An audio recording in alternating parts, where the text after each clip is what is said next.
Never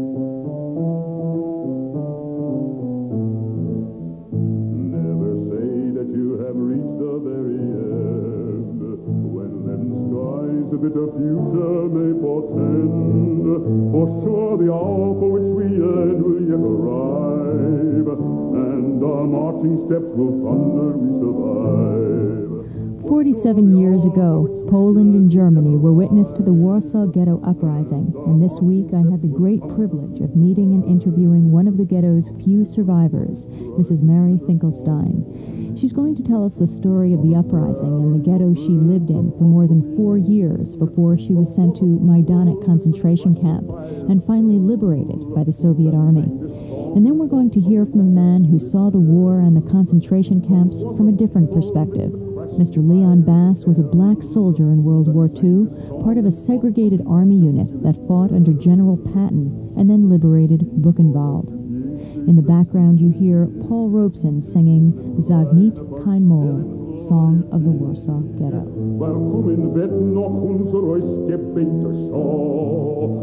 Ons Wetter beugt onze trot mir seinen Tor. Waarom werd nog onze reusgebete schau? Ons Wetter beugt onze trot mir seinen Tor. Geschnitten ist das Lied mit Bluten, nicht mit Blei. Es ist nicht ein Lied, wenn sie mir Vogel auf der Frei. Das hat auf Hoch zwischen Fahren die Talent. Das Lied gesungen mit ner Gammes in die Hand. Das hat auf Hoch zwischen Fahren die Talent. Das Lied gesungen mit ner Gammes in die Hand. I'm Amy Goodman, and thank you for joining me as we take this late-night journey back in time. And now, Mrs. Mary Finkelstein. The house I landed was on New 19, and just across the street where I lived were the headquarters of the Jewish party, the fighting party, which was on New 18. I vividly remember the young people, and I can exactly describe the house, the apartment building, which was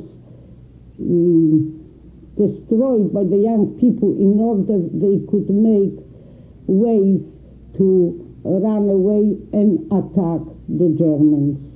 I remember the faces of the young people. They were between 18 and 22, but those were faces of old people. They were so serious. They anticipated more than I got lost with running for food. I was always terribly hungry. So I didn't live so much with the situation, but they anticipated it, and they knew. They were well informed of the quote-unquote, they called it actions by the Germans. Their faces were really, each and every one was like an atomy of the humanity. You could see emotions on these faces which are really you can only get out, from a cancer-stricken person during a long time.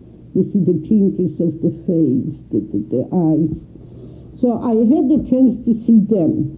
The situation in the ghetto in the last stages, when we knew already that we are going to die, that nothing and nobody never ever will save us, the whole ghetto population threw themselves into building those bunkers and hiding places. We could do it really at night, because by 6 o'clock the Germans would already leave the ghetto. And anyway, when the Germans even were in the ghetto, there were a few of them. So it's enough terror. But the fact was that after 6 o'clock, they were gone. And at that time, we could move and start digging those bunkers or preparing, camouflaging some hiding places. You cannot imagine the ingenuity. This 13 and the Judenrat, they used to give out to the Germans the places where we were building the hidings. Wait, you say the 13, the traitors, and the Judenrat? The would give it Judenrat. out? Now, the Judenrat were the Jewish councils, the Jewish leadership of the ghetto. Yes. How could they be talking to the Germans? They were in constant touch. They were set up by the Germans. They were the instance who dealt with the Jews. The Germans didn't bother to talk to us. They would just enter the offices of the Judenrat, put the order there, and walk out. And then the president of the Judenrat with his cohorts did the dirty job. Now, at some point, I don't know. I wasn't close to Judenrat. I don't want to even, there is no place now to make any suppositions. But the Judenrat were traitors too. They had to bring back something to the Germans. And they were giving out the places, they were giving out the places where the hidings were and where the bunkers were. And it became so notorious and so terrible that the Jewish organization just passed a resolution to kill them. And they were killed, gunned down on the street. Wait, who was? The members of the Judenrat, the traitors, the chief of police. The first one who was gunned down was a Jew who worked for the 13th. And when they killed him and he dropped on the ground, the Jewish organization, the one who killed him, the triggerman, left a note near his body to a dog. A dog is dead. Now, the people that killed the collaborators, who were they with? I will straighten it out at all. What I am talking now, I am talking about the Gestapo and the German power. Their administrators in the Warsaw Ghetto called Judenrat.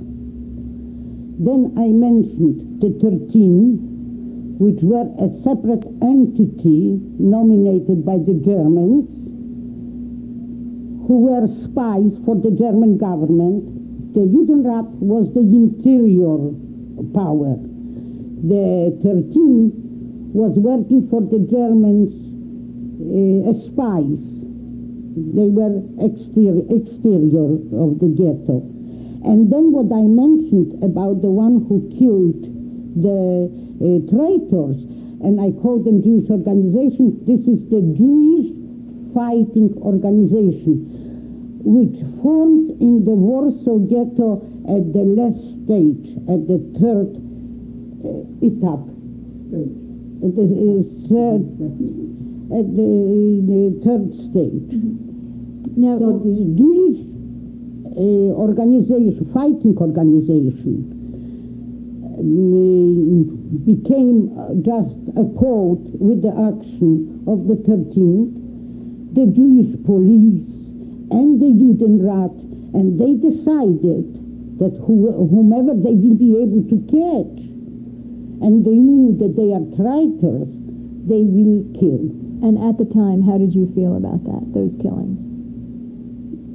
An overall remark, nobody ever pitied a dead one. A dead one in the ghetto of Warsaw was considered the chosen.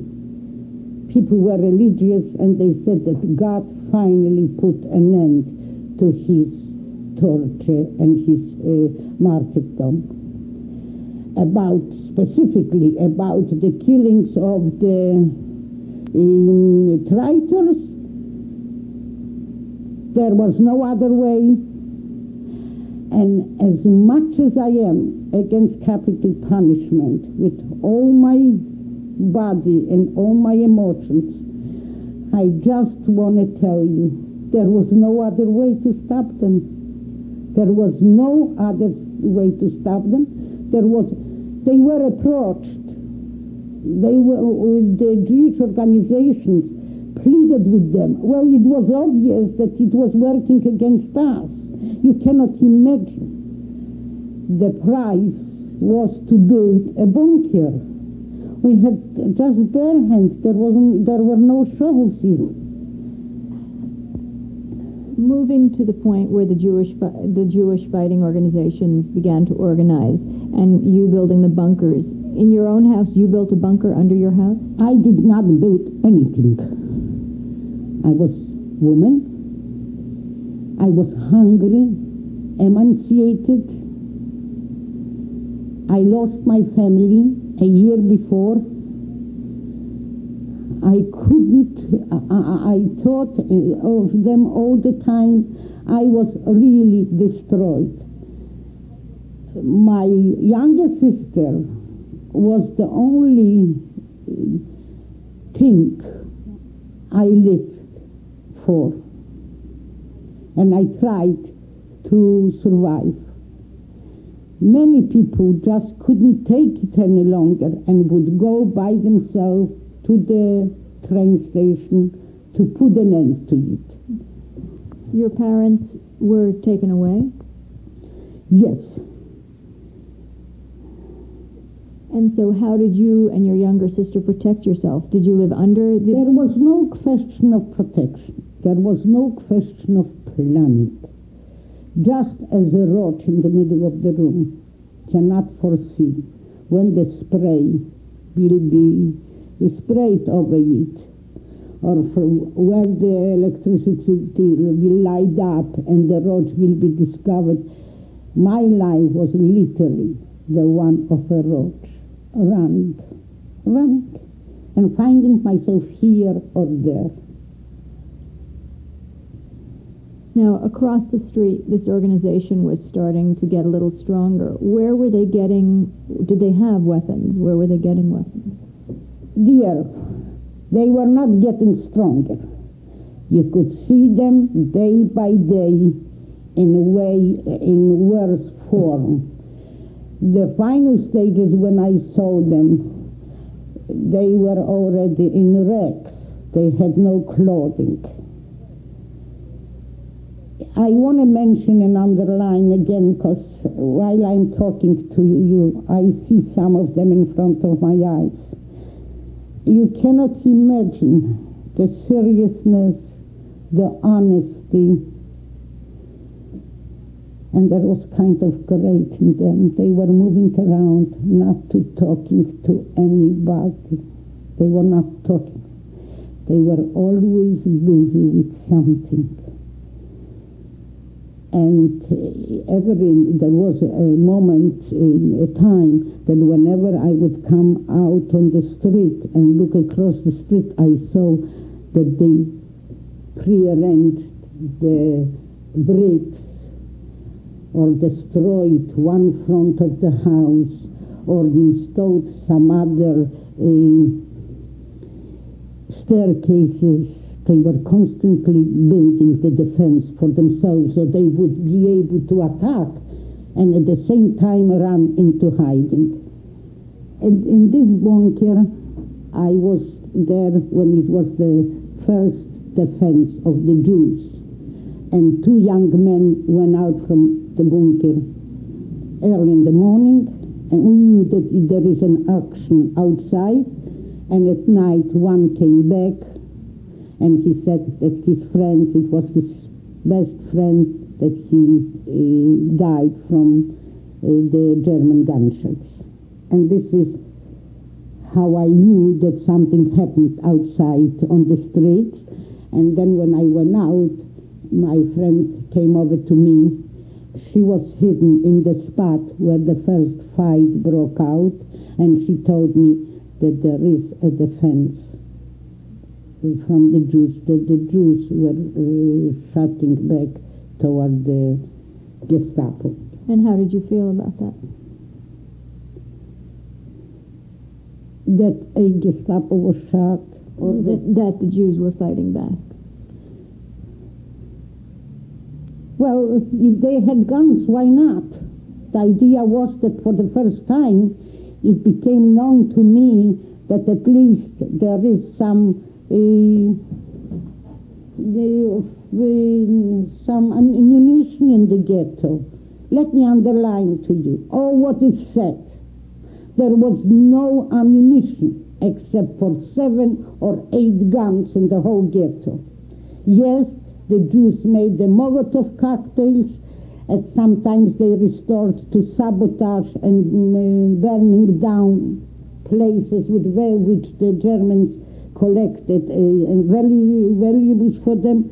But to talk about the defense, the kind you read in books, it was not that. The whole world left us alone. I remember many times I knew again and again that the world, the power, the ruling powers on the world agreed to our extermination, because nothing came from nowhere. A sack of flour, a sack of wheat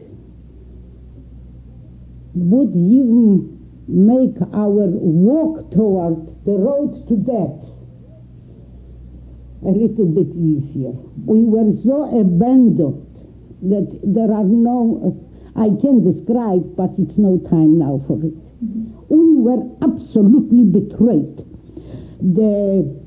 I want to digress and say something as a person. There were the first consolation, the first explanation given to us was that Hitler did it so discreetly that nobody on the world knew. It was such nonsense, because, you see, some people in the ghetto could believe in it, because after a while you think that the whole world looks like the ghetto. But no, outside the ghetto there was a Polish government who had his ambassadors, maybe not an ambassador from England or had it, who had they had their churches. The Pope was thoroughly familiar with everything, and the Americans were not helpless neither at that time. Now, since this week is as an anniversary, the 47th anniversary of the Warsaw Ghetto Uprising, although as you're saying it wasn't, you say it wasn't as people make it out to be. Could you describe the time span that it happened over? You see, I want to explain you why I am a little bit critical, because by giving to this uprising so much glory, and people coming forward telling about the ammunition they had, and you lose the ammunition and other means, you lose the truth.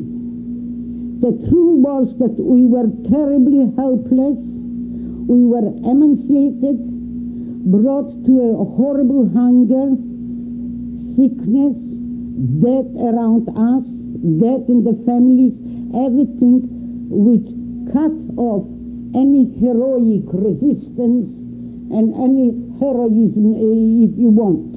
No, it was not that way. The heroism was to follow the sister or the mother to the train, knowing that in an hour or two you will be dead.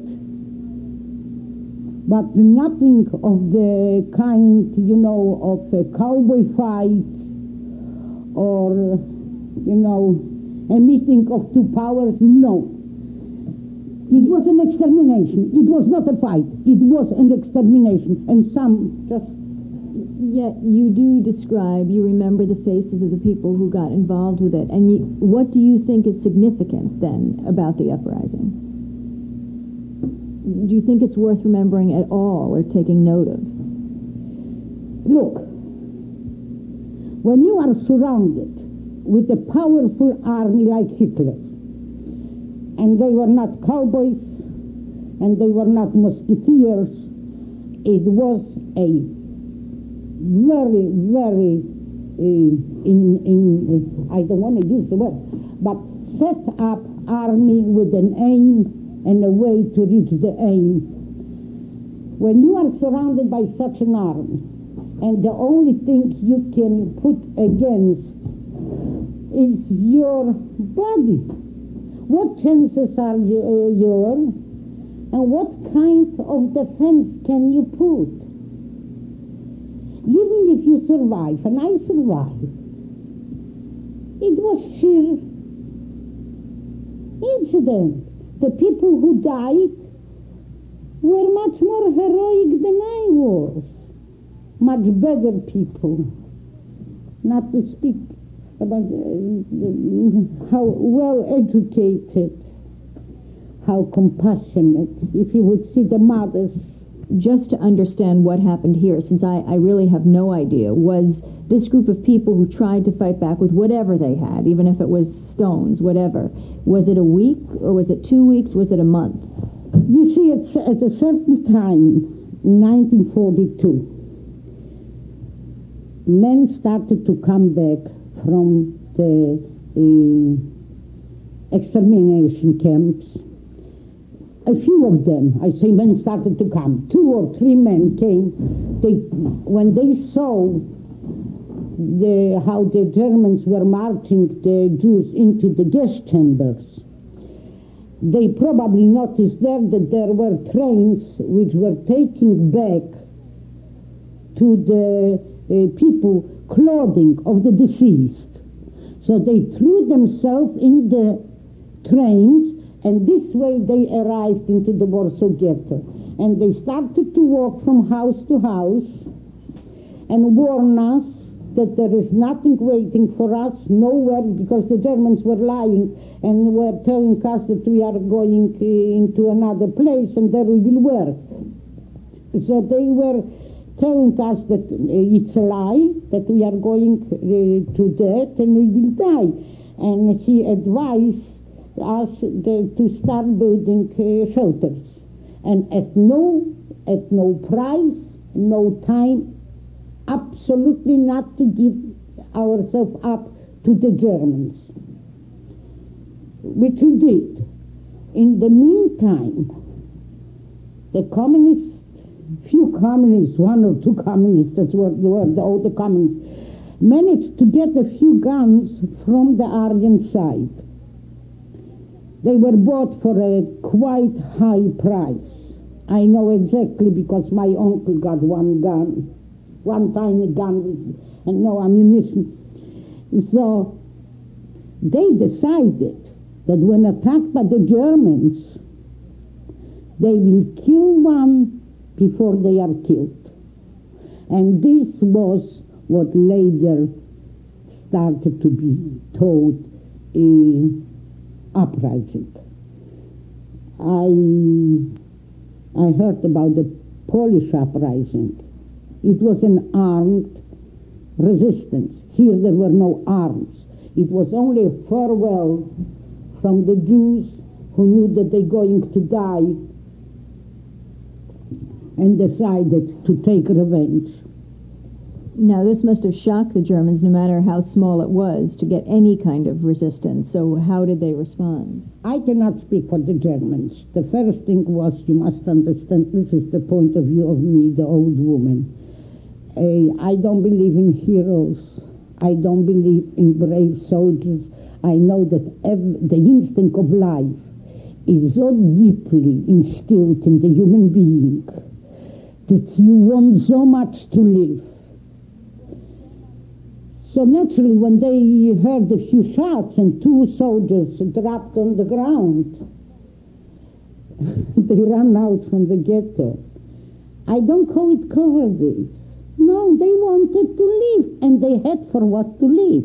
They had families in Germany, they had children, The truth of the matter is, believe me, that as bad as life is, you want to live. There was only one exception. Mothers went to death because they were holding the children on their arms.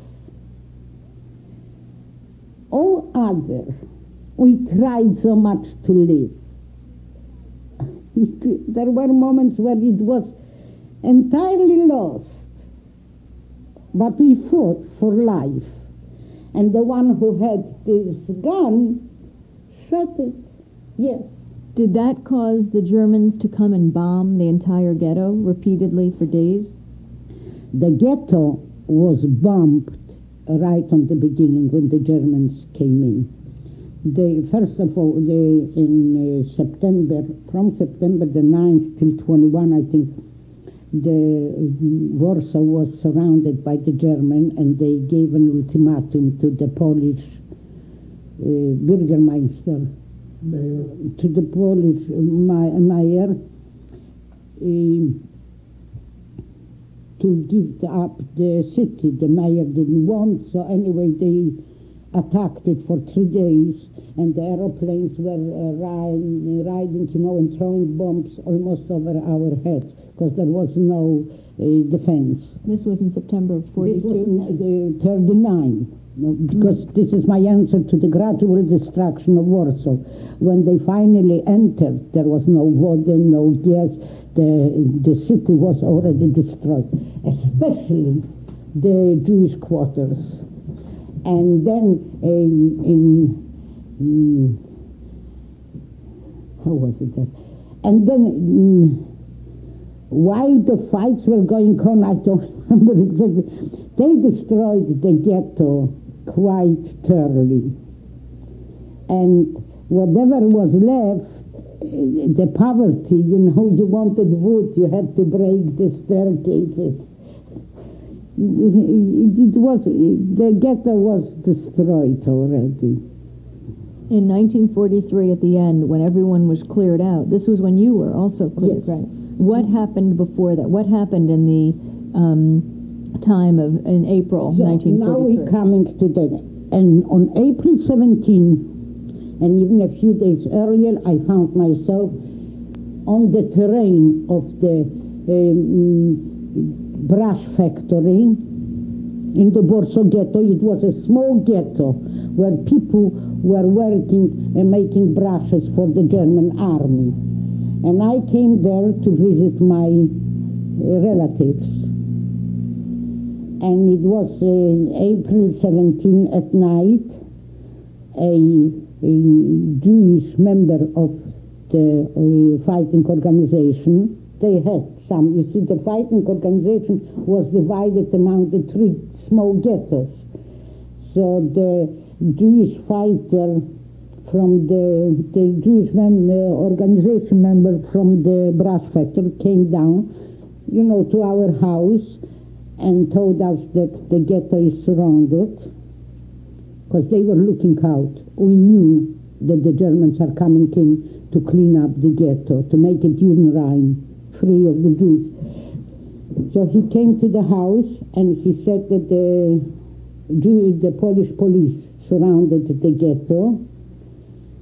Hence the Germans, because they used to come after the first, they would send the Polish police and they would follow.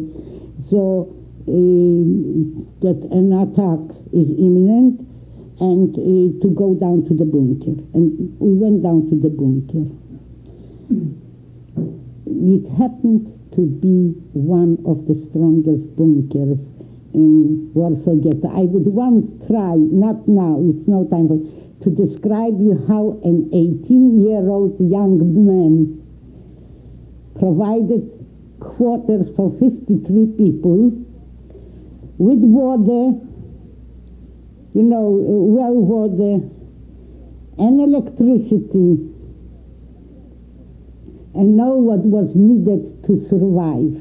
The family who financed the bunker anticipated to stay there for 2 years, till the war will finally end. So I found myself in this bunker with my sister, and I had a boyfriend. We were there from April 17. I heard from the outside the fights. At one night, when was it? I want to tell you the story. Anyway, one night, a man came down who stayed with us in the bunker. It was like this. When the first phase of the uprising calmed down, the Germans started to burn down one house after the other, sprayed it with gasoline and set it on fire. So the party lost their bunker. Their bunker was burned down. So they came to us. The party? The Jewish fighting organization lost their bunker, and they came to us, told us that they will give us food, because we had no food, and promised to give us food. And came the leader. I think that he was not a Jew. He came and he was wearing a tremendous gun. I was told it's a Belgian Mauser, and he had a speech to us. Let us in, our bunker is burned down. We will bring you food. In other words, they will not impose themselves on us, and this way the party stayed with us. It was, and things went very fast. At one night, a group of these inhabitants from the park came down, and one man came over to the sink. We had, some arrangement of a sink, was washing blood down his hands, and he turned to me and he said, "You see, I became a murderer already too." He went outside because they were constantly on guard. And there they choked a man whom they thought that he betrays the bunker. So you waited in the bunker for a month. You were in the bunker while above there was fighting. Exactly, from April 17 till May 13. And it took 2 days, to place me on the field of the Maidan concentration camp. When you were finally freed, did you think of going to Israel? I am not a Zionist, and especially I do believe that the way the world is now situated, we Jews have to have a place like all other, whether it's good, whether it's bad, but just for my peace of mind, if all others have it, let those Jews have it too. I strictly underline with all my might that what I have in mind is not a home of a human's body. Let it take longer. I say what I always said. 100 years of evolution are better and more noble than 1 year of revolution. No fights, no killing. My heart and my sympathy goes to the Palestinian population. Often you hear American Jews and some Israelis saying, using the Holocaust as a justification or an explanation of why of the Israeli policies in the West Bank and Gaza. How do you feel about that, having gone through the Holocaust? Look, I will make it very short.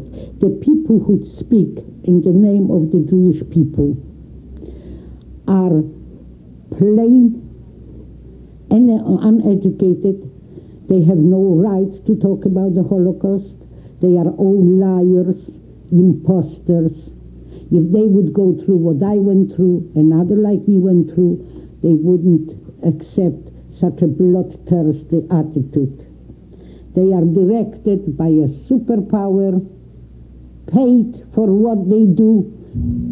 I am not, when I come sometimes to meetings, I want to be the one who, for the sake of history, will speak for people who are against these policies. I'm always gagged or outright thrown out from the meeting. They don't let me tell it. So now if you give me a chance, I'm telling you. I'm very much opposed. I don't want to go any farther to compare what the Jews do in Israel with the Arabs. I'm afraid. Let me only tell you that the Palestinian people's fault is the one and only. They were born on this terrain. I don't think that this deserves persecution. They are innocent. They show tremendous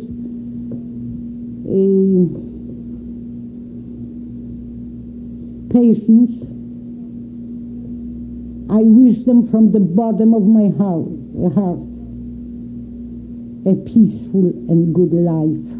If I only could, I would stretch my arms, embrace them all.